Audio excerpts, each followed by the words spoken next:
making my honey sourdough cornbread. It is so simple. You just dump all your ingredients in your bowl, you whisk it together, it bakes in a cake pan. Let's go make it. I'll leave my full written recipe link down in the description below. Just click that link and it'll take you over to the blog where you can print and save anytime. So to get started, you're going to want to grab a mixing bowl, a whisk, and preheat your oven to 400 degrees Fahrenheit. We will first add in 1 egg. Gotta wash your hands quick.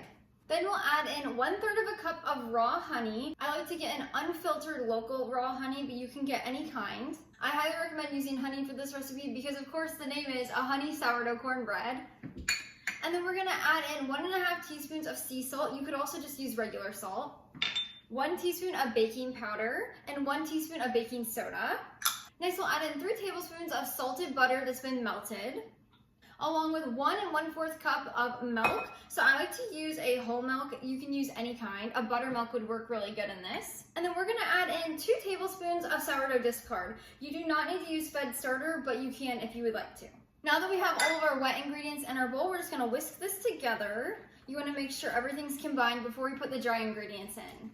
Living here in Tennessee has created such a deep love for cornbread. There's a barbecue restaurant that has this amazing jalapeno cornbread. I can't stop eating it every time we go there. So this is my own version of that, using honey and without the jalapenos. The top is going to be buttered and salted just like theirs. I hope you love it as much as we do. Now, before we add in our dry ingredients, I have a quick note. If you can't find or you don't have a finely ground cornmeal, I have a quick trick. I can only find a medium ground cornmeal at our grocery store that's organic. So what I do is I just dump it in a blender. You can do this with any kind of cornmeal. Again, it's not cornbread mix, but cornmeal itself. And then we're gonna just blend this on high for about 30 seconds, and it's gonna create a finer cornmeal. This is very important when you make a cornbread. Unless you like to have little chunks and little like crunchy pieces of cornmeal in your cornbread.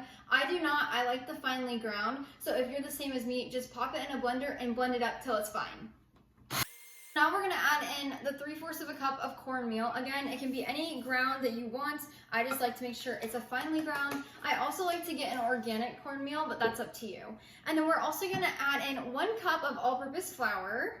And then we're just gonna stir this together with our whisk.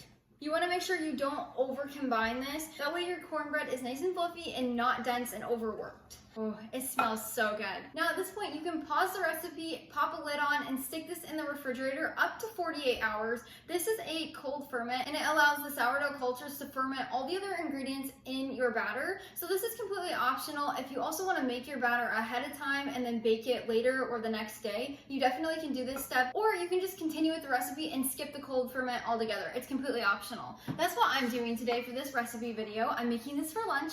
So now we're gonna need a round 9-inch cake pan. As you can see, I've already greased and floured it. So I just do a little bit of butter and then I put flour on it, turn it upside down and get the excess out, just like you would a cake, and it works perfectly so your cornbread does not stick. So now you're gonna just pour your batter in the pan. As you can see, it's a very pourable mixture. You don't want it to be too thick or too runny. I'm just gonna spread this out so it's even in your pan. Now we're gonna pop this in the oven at 400 degrees Fahrenheit for about 30 minutes until it's completely cooked through. When it comes out of the oven, it'll look just like this. Look how amazing that looks. So the honey kind of browns and crystallizes the top of it while it's baking. It makes it so amazing. So now we're gonna grab some extra butter. This step is completely optional, but I highly recommend it. So I have some salted butter, and we're just gonna rub that over the top. This adds a delicious, extra savory flavor to it, just like the cornbread at my favorite barbecue restaurant.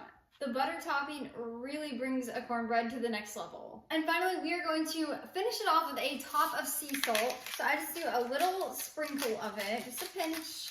And that is how you make my honey sourdough cornbread. It smells and looks amazing. I love serving this for supper with either meatloaf or baked meatballs. It is such a good staple to have. If you're having a picnic, it would be wonderful. You really can't go wrong with cornbread. If you would like smaller cornbread cups, you can just put this batter in a muffin tin and then bake it for about 18 minutes. Check it to see if it's done. And that's how you can have little cornbread muffins instead of a large cornbread. When this is completely cooled, you can store it in an airtight container in your refrigerator for about 1 week. You can also store it in the pantry or at room temperature for about 4 days. And then if you'd like to, you can pop it in a freezer safe container and store it in your freezer for about 3 to 6 months. Let's give this cornbread a try. It is so good. It is so moist on the inside. And and that butter topping with a little bit of salt just makes it go to the next level. This is amazing. Hope you love this cornbread as much as we do in our home. Thanks so much for joining me today. Until next time, go bring life into your home through the kitchen.